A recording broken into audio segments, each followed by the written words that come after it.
लकवे के दिखने वाले शुरुआती संकेत और लक्षण क्या होते हैं? किसी भी तरह की अनहोनी से बचने के लिए वार्निंग साइन को पहचानना बहुत ही ज़्यादा ज़रूरी होता है और आजकल कम उम्र के लोग भी लकवे के शिकार हो रहे हैं। हार्ट अटैक, पैरालिसिस और अन्य खतरनाक बीमारियों के लक्षणों को नज़रअंदाज करना लोगों के लिए काफ़ी ज़्यादा नुकसानदायक होता जा रहा है। तो चलिए जानते हैं कि छोटा लकवा क्या होता है, लकवे के अर्ली साइन और सिम्टम्स क्या-क्या होते हैं, हमें कौन सा चेकअप कराना चाहिए और डॉक्टर से कब हमें मिलना चाहिए। आज हम इसी के बारे में इस वीडियो में बात करने वाले हैं और आज की इस वीडियो में आप बहुत कुछ नया सीखने वाले हैं, नया जानने वाले हैं। तो प्लीज़ वीडियो को बिल्कुल भी स्किप ना करें, अंत तक ज़रूर देखें। बेसिकली हमारी जीवन शैली में बदलाव और बुरी आदतों के कारण जहां पहले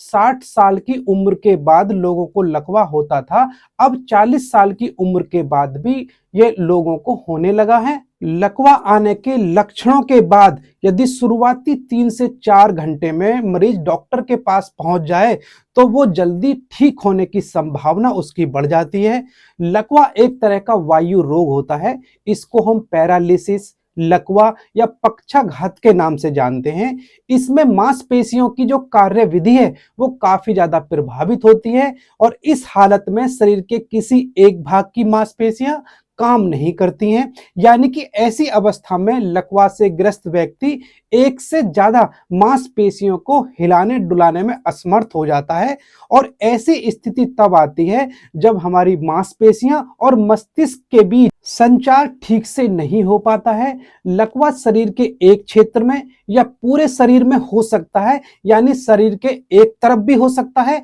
और ये दोनों तरफ भी हो सकता है। पैरालिसिस के अर्ली साइन और सिम्टम्स के बारे में मसल्स के मूवमेंट का लॉस हो जाता है और यह ब्रेन का एक डिसऑर्डर होता है और आपकी जो मसल्स, जो मूवमेंट करने वाली जो मसल्स हैं वो काफी ज्यादा प्रभावित होती हैं। जब किसी को पैरालिसिस होता है तो दो कंडीशन क्रिएट होती हैं। नंबर 1, ब्रेन के अंदर क्लॉट आ जाते हैं और दूसरा ब्रेन हेमरेज होता है जहां पर ब्रेन की नसें फट जाती हैं। इन दोनों ही कंडीशन के पीछे बहुत से कारण हो सकते हैं। इसमें मुख्य रूप से आपको हाई ब्लड प्रेशर की समस्या, हाई ब्लड शुगर लेवल की समस्या, हाई कोलेस्ट्रॉल की समस्या या किसी तरह का कोई ट्रॉमा या एक्सीडेंटल ट्रॉमा भी हो सकता है। और ट्रॉमा आपको आरटीए, रोड ट्रैफिक एक्सीडेंट की वजह से या फिर आप कहीं गिरने की वजह से आपको ट्रॉमा की कंडीशन हो सकती है और ट्रॉमा की कंडीशन में कोई भी अर्ली साइन और सिम्टम्स नहीं दिखाई देता है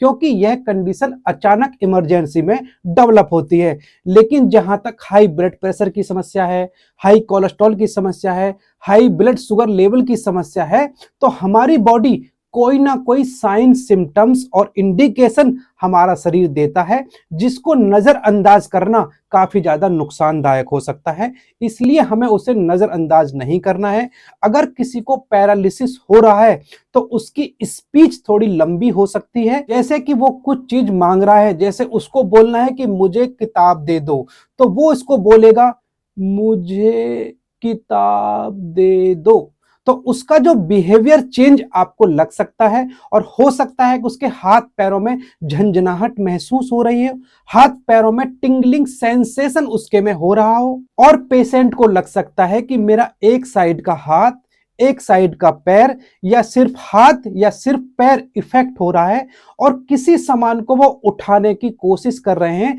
तो वो उठा तो पा रहे हैं लेकिन उसमें बहुत ज्यादा वीकनेस महसूस हो रही है। शरीर और हाथों में कोई ताकत महसूस नहीं हो रही है, चलने फिरने में काफी ज्यादा डिफिकल्टी हो रही है और हल्की हल्की लिंपिंग यानी लंगड़ाकर चलना भी स्टार्ट हो सकता है। और वो चल तो पा रहा है लेकिन चलने में उसे बहुत ज्यादा कोशिश करने की जरूरत पड़ रही है। और फेशियल पैरालिसिस में आपकी मुंह से लार टपकनी शुरू हो सकती है, आपके कान के आसपास, जबड़े के आसपास दर्द आपको महसूस हो सकता है और इफेक्टेड कान की तरफ भी आपको सुनने में परेशानी हो सकती है। आपको स्वाद को महसूस करने की जो क्षमता है वो आपकी कम हो सकती है और आपकी आंखें बंद करने और मुस्कुराने में आपको परेशानी आ सकती है और मुंह को हल्का सा डेविएशन आपके मुंह में आ सकता है और एकदम से ये नहीं होता है, आप उबासी ले रहे हैं तो इस तरह से जब उबासी आप लेंगे तो आपको उसमें थोड़ी परेशानी हो सकती है और मुंह आपका टेढ़ा हो सकता है। और यदि आप खाना खा रहे हैं तो चम्मच को मुंह तक ले जाने में आपको परेशानी हो रही है, आपको अंदर सटकने में उसको कठिनाई महसूस हो रही है, आप पानी पीते हैं तो मुंह के किनारे की साइड से पानी बाहर की तरफ लीक करना शुरू हो जाता है, आपकी आंखों में वाटरी डिस्चार्ज होने की संभावना बहुत ज्यादा होती है और यदि आप हंसते हैं तो मुंह एकदम टेढ़ा, एक साइड में टेढ़ा आपका हो सकता है। और यदि आप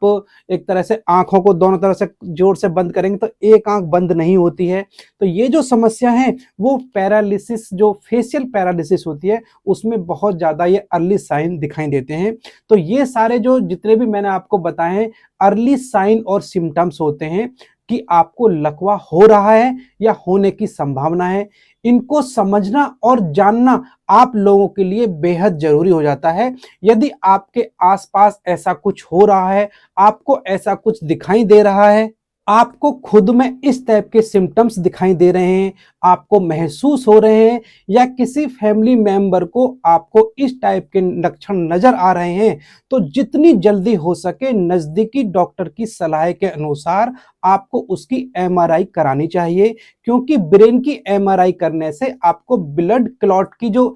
इंफॉर्मेशन है वो आपको मिल जाएगी और इस समय हमारे पास 3 से 4 घंटे का समय मिल जाएगा और उसको डिसॉल्व करने के लिए आपको डॉक्टर इंजेक्शन दे सकते हैं, कुछ जो ब्लड थिनर है उनका इस्तेमाल आपको कर सकते हैं जिससे कि ब्लड क्लॉट को जल्द से जल्द डिसॉल्व किया जा सके ताकि ब्रेन के उस हिस्से को उतना नुकसान ना पहुंचे जितना इन फ्यूचर हो सकता था। अगर हम अपनी कंडीशन को जितनी जल्दी डायग्नोज कर लेते हैं तो हम उस कंडीशन या कॉम्प्लिकेशन तक नहीं पहुंचते हैं जहां तक एक पैरालिसिस का जो पेशेंट है वो पहुंच सकता है। इसमें पेशेंट की कंडीशन बहुत ज्यादा रेस्ट्रिक्ट हो सकती है, उसका खाना पीना बिल्कुल बंद हो सकता है, उठने बैठने में उसको बहुत ज्यादा दिक्कत हो सकती है, चल फिर वो नहीं सकता है, कंप्लीट बेड रिडन भी वो हो सकता है। अगर हम अर्ली साइन और सिम्टम्स की कंडीशन के प्रति सचेत रहते हैं, जागरूक रहते हैं तो हमें पता चल जाता है कि हमारी बॉडी में ऐसा कुछ हो रहा है और हम खुद को या किसी पेशेंट को इमरजेंसी में हॉस्पिटल पहुंचाकर उसकी जान बचा सकते हैं और उसको जो होने वाले कॉम्प्लिकेशन है उनसे काफी हद तक बचा सकते हैं। इसके लिए सबसे जरूरी क्या है कि इन सभी अर्ली साइन और सिम्टम्स को जानना, जो कि आज इस वीडियो के माध्यम से बहुत ही सिंपल और सादा शब्दों में मैंने आपको समझाने की कोशिश की है। अगर आपके शरीर के किसी हाथ पैर के किसी हिस्से में अचानक कमजोरी आ जाए, सुन्नपन हो जाए, मुंह अचानक से आपका टेढ़ा हो जाए, बोलने में तकलीफ हो रही हो, आपको हकलाहट हो रही हो या फिर जवान आपकी लड़खड़ा रही हो जो कि 1 से 2 मिनट रहने के बाद 5 से 10 मिनट में अपनी आप ठीक हो जाए, तो इस कंडीशन को हम ट्रांजिएंट इस्चेमिक अटैक, जिसे हम छोटा लकवा भी कह सकते हैं, और हम समझ सकते हैं कि हमको वार्निंग मिल रही है,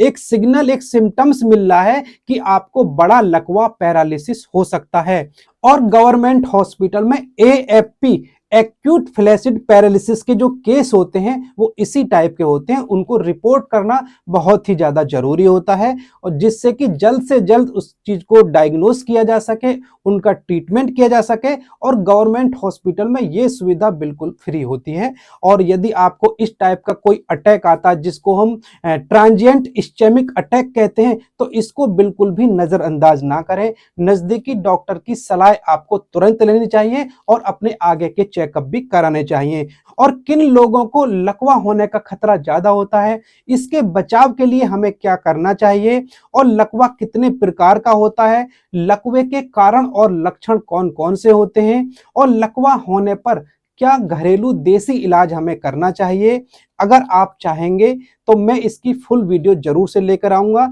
तो फिलहाल इस वीडियो में सिर्फ इतना ही, और मैं उम्मीद करता हूं कि आज इस वीडियो के माध्यम से आपने कुछ ना कुछ, बहुत कुछ नया सीखा होगा, नया जाना होगा।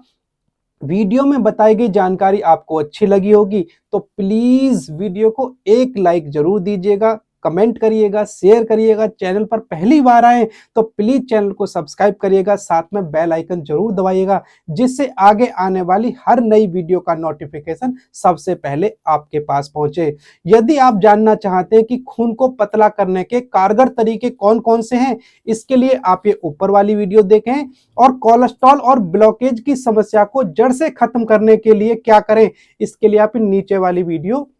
जरूर देखें। मिलते हैं एक नई वीडियो में नई जानकारी के साथ, तब तक आप सभी को मेरा नमस्कार। जय हिंद, वंदे मातरम।